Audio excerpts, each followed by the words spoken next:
Et si le succès, finalement, c'était pas une question de chance, mais plutôt une science? Aujourd'hui, on va décortiquer les principes clés tirés d'une conférence de Jack Canfield. Préparez-vous, parce qu'on va ouvrir quelques portes assez surprenantes.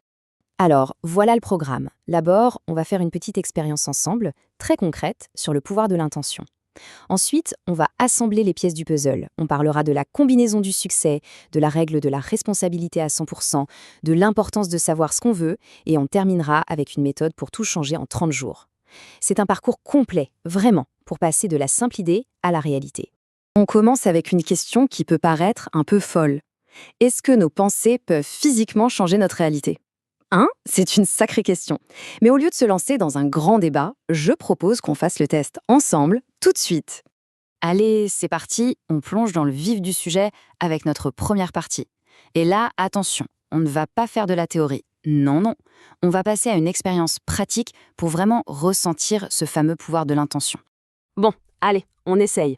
On va joindre les paumes, comme ça, l'une contre l'autre, et on fait bien attention à aligner les lignes au niveau des poignets. Regardez bien, il y a de grandes chances qu'une main paraisse un peu plus courte que l'autre. C'est bon? Maintenant, on prend cette main, la plus courte, on la met juste devant son visage. Et avec une vraie intention, on va lui répéter 8 fois de grandir. Allez, on y va.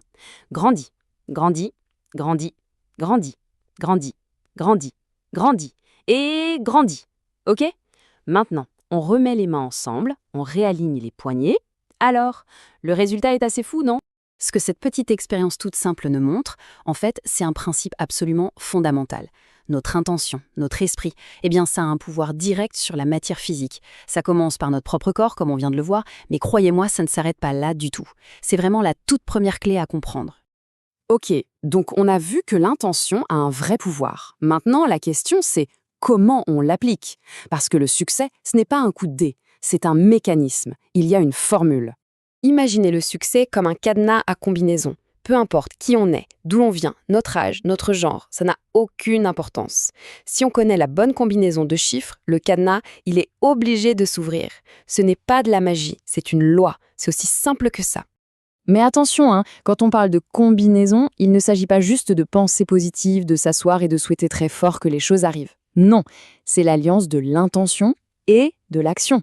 C'est les deux ensemble. On peut passer des heures à visualiser un jardin magnifique, mais si on ne met jamais les mains dans la terre pour planter les graines, eh bien, il ne se passera rien. Rien du tout.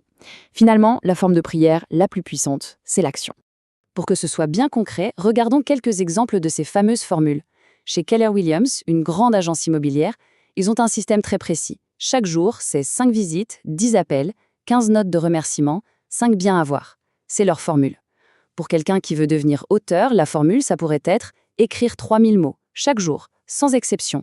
Le point qui est vraiment crucial ici, c'est de trouver sa propre formule, son système, et de s'y tenir coûte que coûte. Ok, mais avant même de chercher sa formule, il y a un état d'esprit à adopter. C'est un prérequis, la fondation sur laquelle tout le reste va se construire. Et cette fondation, c'est de prendre la responsabilité totale de sa vie. Et quand je dis totale, c'est pas 99%, c'est vraiment 100%. Ce chiffre, il n'est pas négociable. Ça veut dire prendre la responsabilité de tout dans sa vie, de tous ses résultats, sans la moindre exception. La logique derrière, elle est super simple en fait. Si on pense qu'un problème n'est pas de notre faute, alors on se met dans une position où on n'a aucun pouvoir pour le changer. Par contre, si on accepte que c'est notre responsabilité, alors là, on reprend le pouvoir de le changer. Et pour arriver à ce 100%, il y a 3 choses qu'il faut absolument arrêter. Premièrement, blâmer les autres. Les gens, l'économie, le gouvernement, tout ça, c'est fini. Deuxièmement, se plaindre. Une plainte, c'est juste un désir qu'on n'est pas prêt à assumer en prenant un risque. Et troisièmement, les excuses. Toutes ces belles histoires, toutes ces raisons bien logiques qu'on se raconte pour expliquer pourquoi on n'a pas les résultats qu'on veut. Tenez, voilà une image très parlante. Imaginez qu'on vous garantit avec une certitude absolue que dans un an, jour pour jour, un chèque d'1 million d'euros vous sera remis. C'est sûr et certain. Même si aujourd'hui la situation est un peu compliquée, est-ce qu'on ressentirait vraiment le manque? Je ne pense pas. On serait déjà en train de planifier, n'est-ce pas? Pourquoi? Parce que la certitude du résultat futur, elle efface complètement la souffrance du présent. Eh bien, c'est exactement cette conviction-là qu'il faut avoir pour ses propres objectifs. Bon, une fois qu'on a cet état d'esprit de responsabilité à 100%, l'étape d'après, c'est la clarté. C'est logique, on ne peut pas arriver à destination si on ne sait même pas où on va. Souvent, on a peur de se fixer un grand objectif parce qu'on se dit mais je ne sais pas du tout comment y arriver. C'est une peur très commune. Mais pensez à un GPS. Qu'est-ce qu'on fait? On entre la destination finale, on n'a pas besoin de connaître toutes les rues par cœur, le GPS nous guide virage après virage. C'est exactement pareil. Il n'est pas du tout nécessaire de connaître tout le trajet à l'avance. Ce qui compte, c'est d'être parfaitement au clair sur la destination.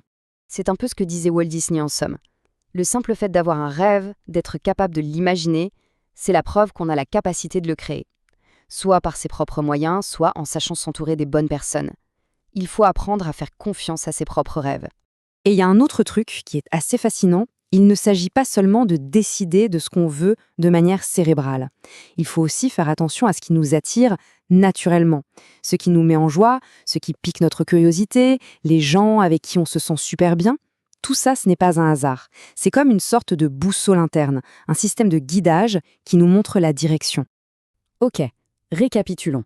On a l'intention, la formule, l'état d'esprit de responsabilité et la clarté sur la destination. Il nous manque la dernière pièce du puzzle. Comment on fait pour que tout ça devienne une habitude, une seconde nature? Pour ça, il y a une expérience de la NASA qui est incroyable. Ils ont fait porter à des astronautes des lunettes spéciales qui inversaient leur vision.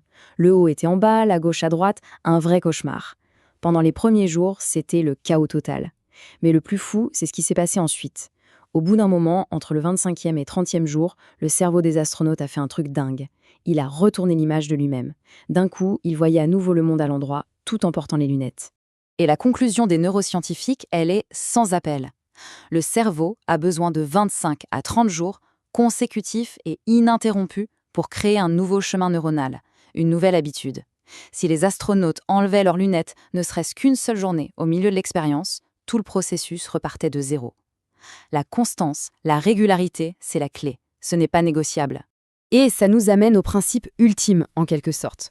Pour obtenir quelque chose, il faut commencer par vibrer à sa fréquence. C'est-à-dire qu'il faut ressentir dès maintenant l'émotion qu'on ressentirait si l'objectif était déjà atteint. Il faut incarner le résultat avant même qu'il n'arrive. On veut de la joie, il faut être joyeux. On veut de l'amour, il faut être aimant.